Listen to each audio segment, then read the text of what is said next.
You're listening to KWOU. Coming up next, the amazing, unbelievable adventures of Dr. Theophilius Crux, Ph.D., and his faithful companion Archibald the Tasmanian emu. Prepare yourself. Many things yet remain unseen by the eyes within your ears.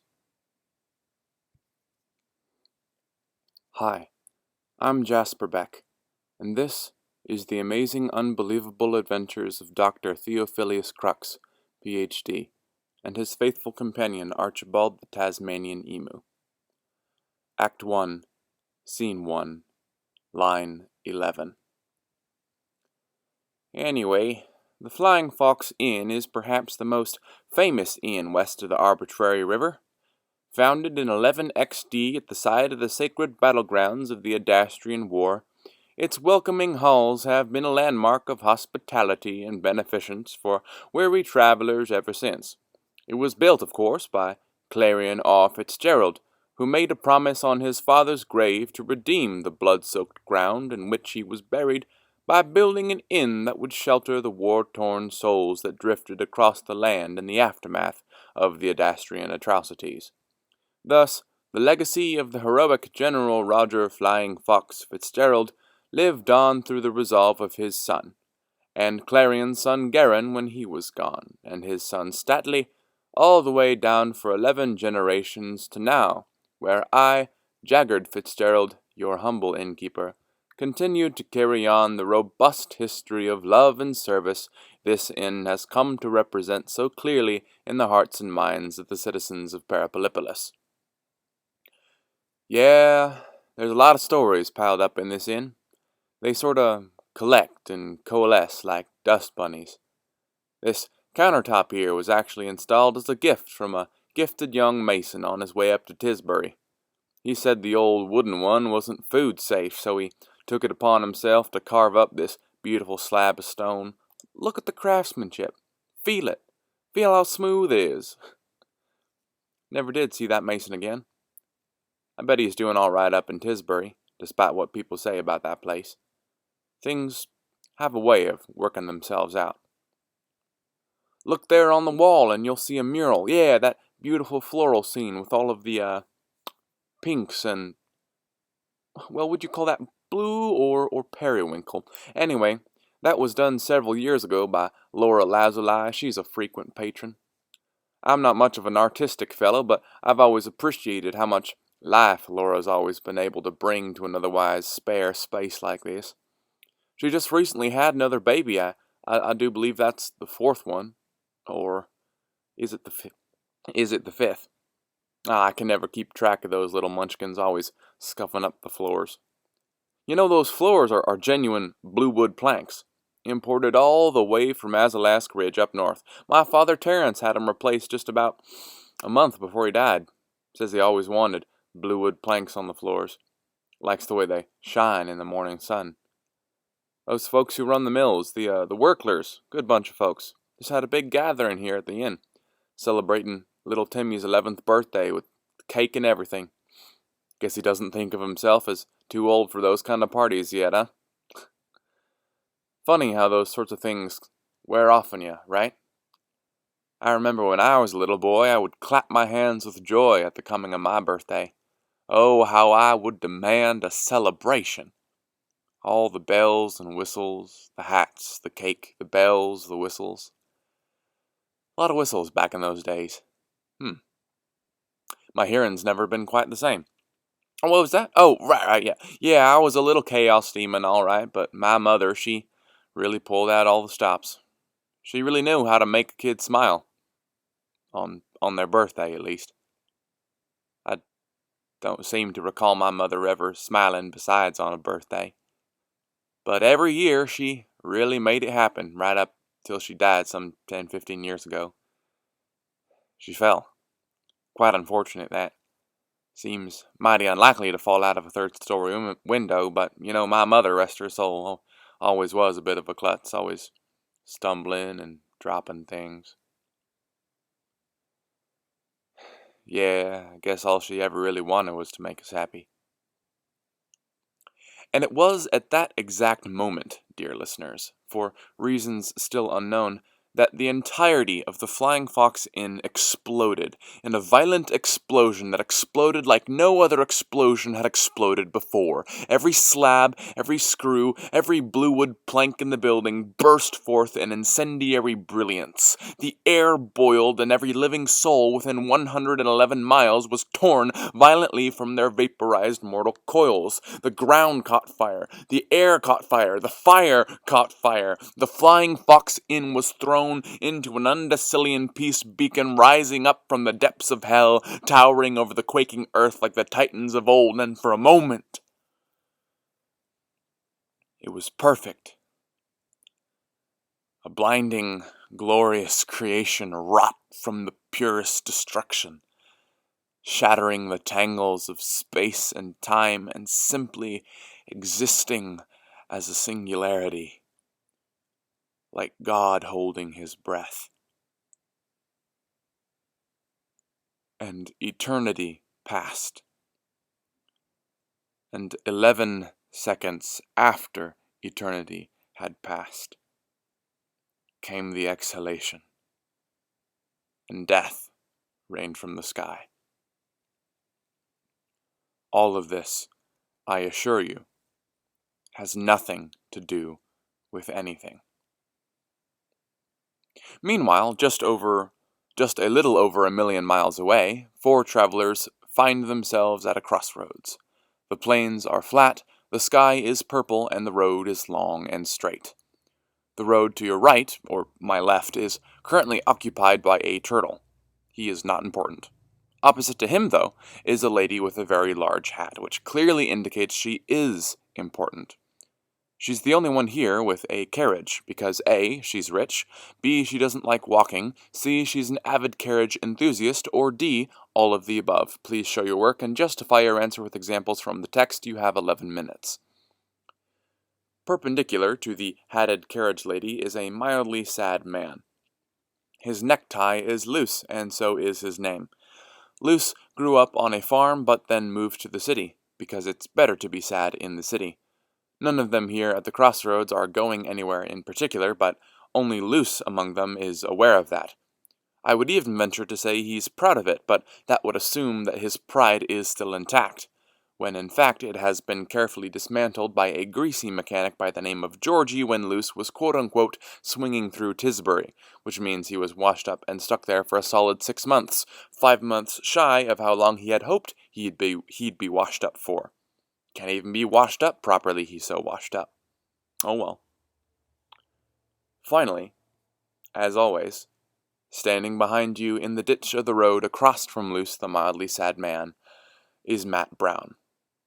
"Hi, I'm Matt Brown," says Matt Brown, taking the microphone from the narrator so he doesn't have to talk about myself in the third person. That would be weird, right?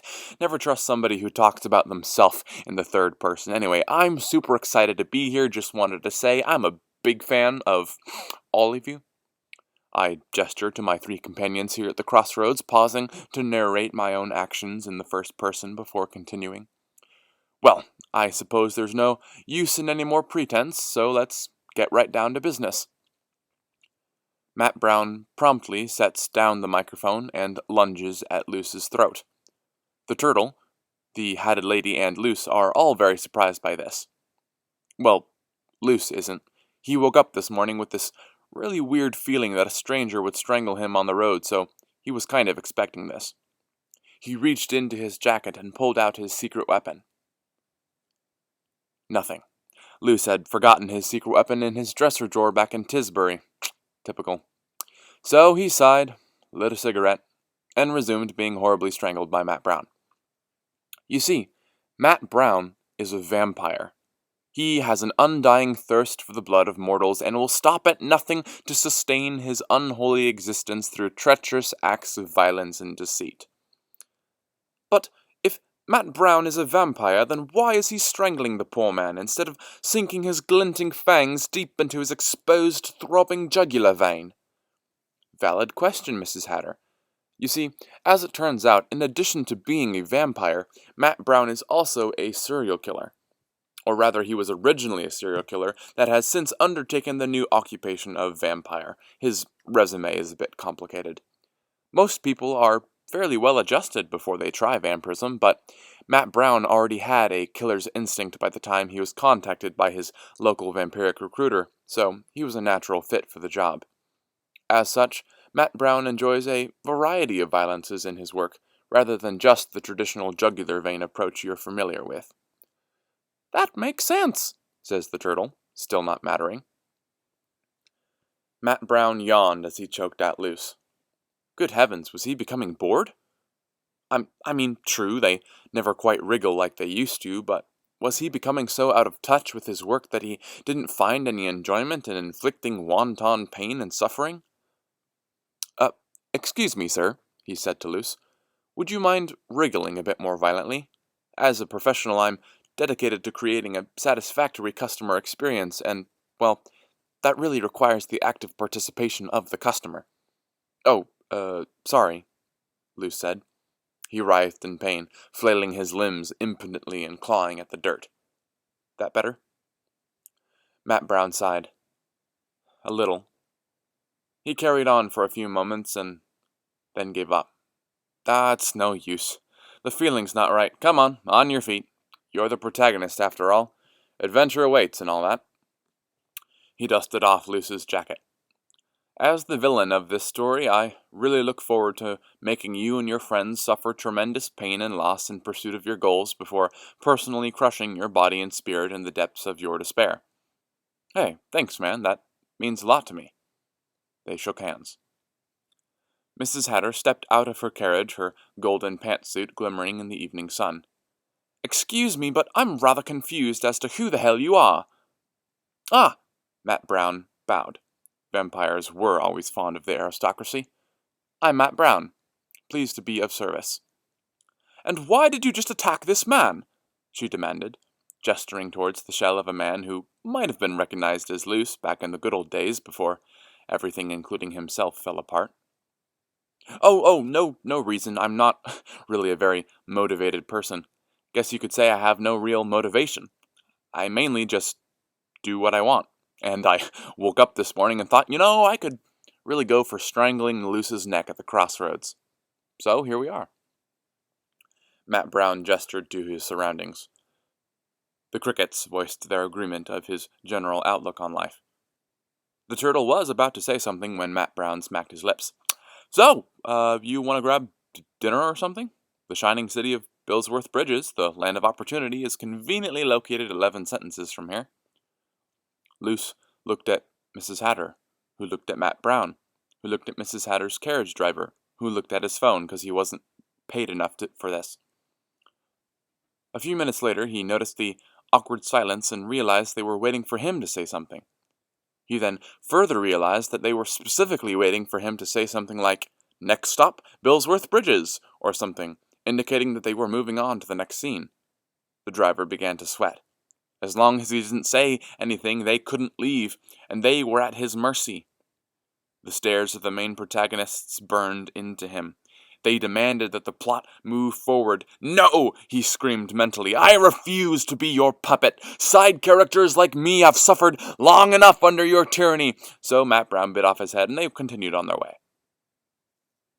The turtle, who did not matter, turned to face the audience and said, "And now, a musical interlude to introduce the shining city of Billsworth Bridges, the land of opportunity, followed by a poetry reading by renowned Billsworthian poet and dendrochronologist Cassowary Shinster. You're listening to KWOU.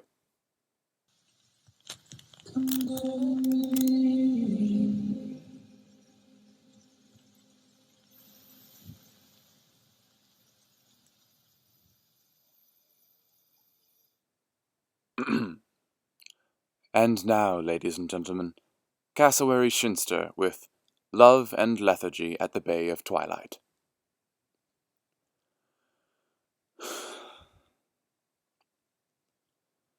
The ocean is calm today, for the first time in a while. I know exactly where I went wrong, but you saw through me, and half your song moved me. To tears I'll tear this isle down with, while I drown in your smile.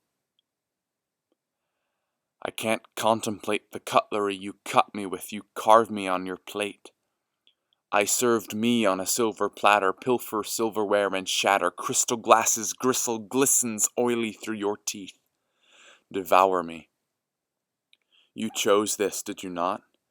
Don't make excuses, you're much too cute for your abuse of privileges to prove your innocence, and booze won't drown your inner sins, and since we're on the subject, your subjugation of yourself is subtle, but not invincible, since my rebuttal to your principles seems sincerely repugnant to ya. But I'll let you do it anyway. You're not mine to keep. This debt of yours is mine to pay, since you were so kind to me. The ocean is calm today, for the first time in a while. I think I'll go walk on the beach and count the kelp and crab shells, think my thoughts like the ice-cold brine and hear my story churn, and let the message in these words drift away in an empty bottle and wash away my name.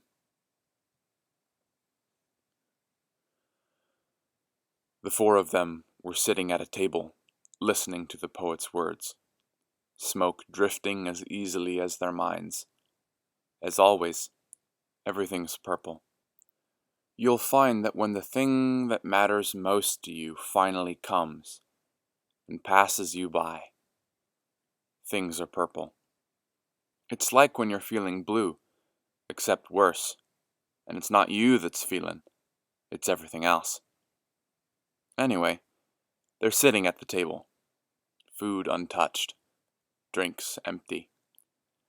Matt Brown is zoned out.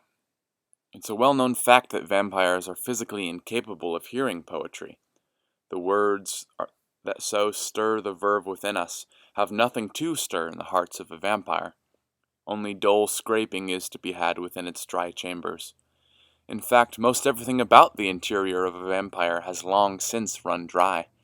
This is why vampires can't smoke, for a single cigarette would ignite the flaking walls of their own two lungs like so much tinder. So you can now understand why Matt Brown would be zoning out, finding himself unsmoking and unpoetic in a smoky downtown poetry bar.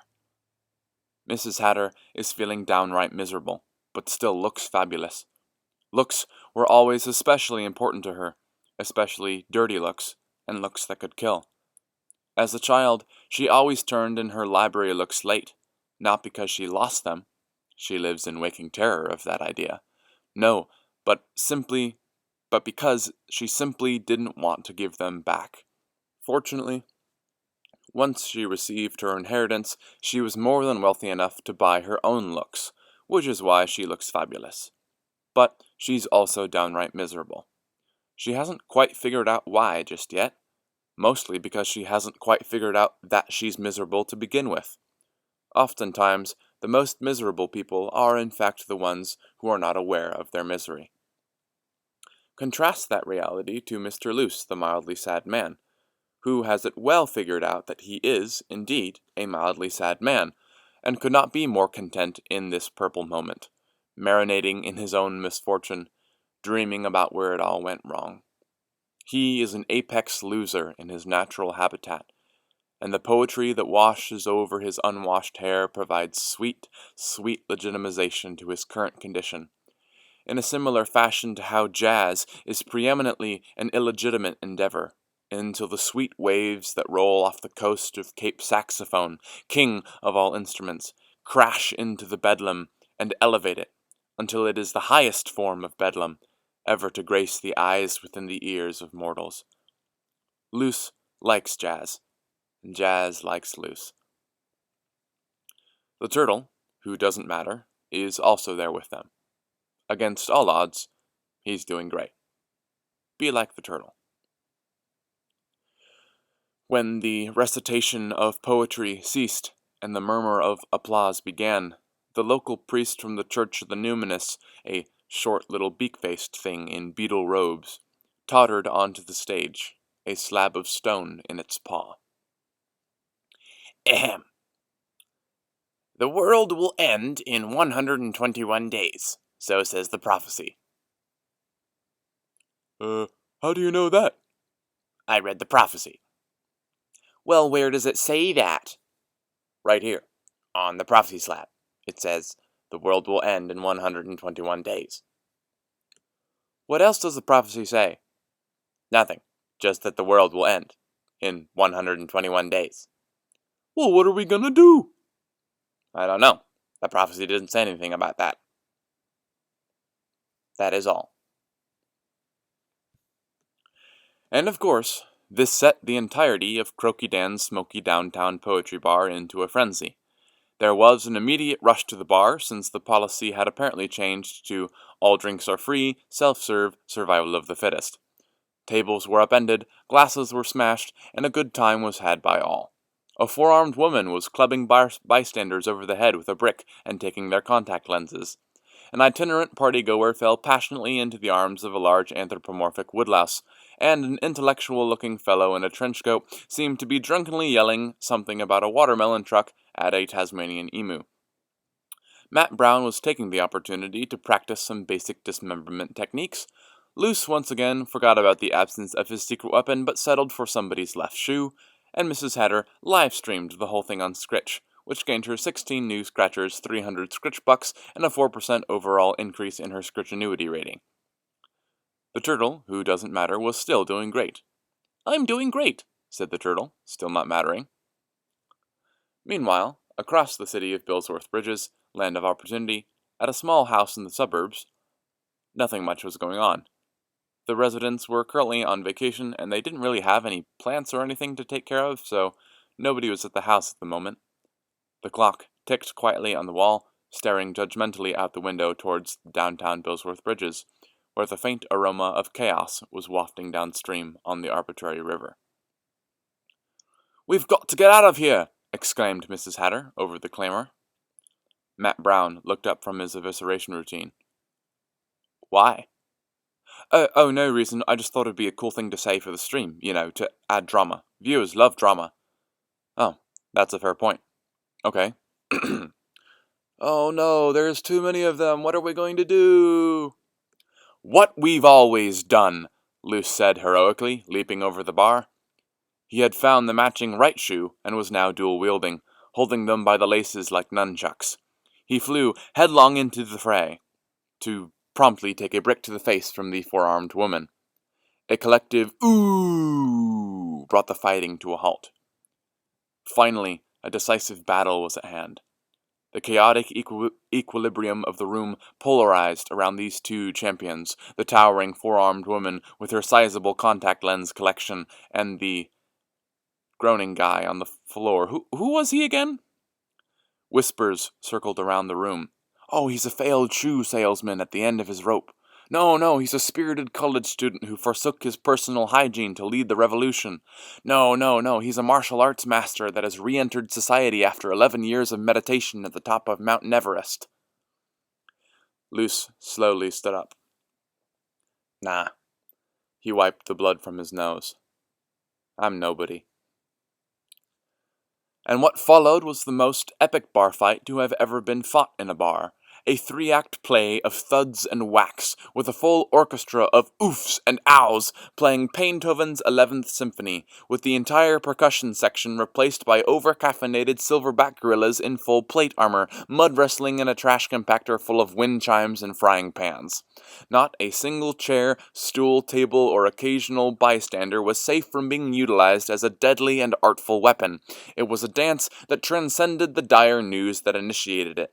The world could burn, for all they care. For the souls within Croaky Dan's smoky downtown poetry bar, it was all worth it to be witnesses of this one moment. And that was enough. Luce was standing, battered and bruised, looking at the four-armed woman in the face. She stood there, slightly less battered and bruised, breathing heavily. Thank you, she said, and she embraced him with all four arms. By all means, Luce would have reciprocated, but his internal organs were being crushed at the moment, and so he just smiled politely and waited for it to end. Rapturous applause erupted from the crowd. Luce and the four-armed woman held each other's hands in the air, each declaring the other victorious. Declaring us all victorious. It's all too easy to say that you've won, when you don't know the game, or if it's begun, or what rules there are, or if there's rules at all. So who can call your flight a fall? Throw back your head and laugh, my son, the twilight days have just begun. Drink to the fading light of all, who can call your flight a fall? Say your wingtips touch the sun, revel till you come undone. It's nothing but a glowing ball, who can call your flight a fall? Drink to the fading light of all, who can call our flight a fall? Luce limped back to the group. Well, not a bad way to start off the remaining 121 days of my life. Come on, don't be so grim, Matt Brown said. The prophecy didn't say that you would end in 121 days, just the world. The only person that gets to end you is me. And I just might be in the mood tomorrow, you never know. Luce lit a cigarette and stared through the haze at the purple sky above. Yeah, you never know. Tune in next week for the next episode. I'm tempted to say, as always, but it might not always. So, as sometimes, I'm Jasper Beck, and this is the amazing, unbelievable adventures of Dr. Theophilius Crux, Ph.D., and his faithful companion Archibald, the Tasmanian emu. You're listening to KWOU.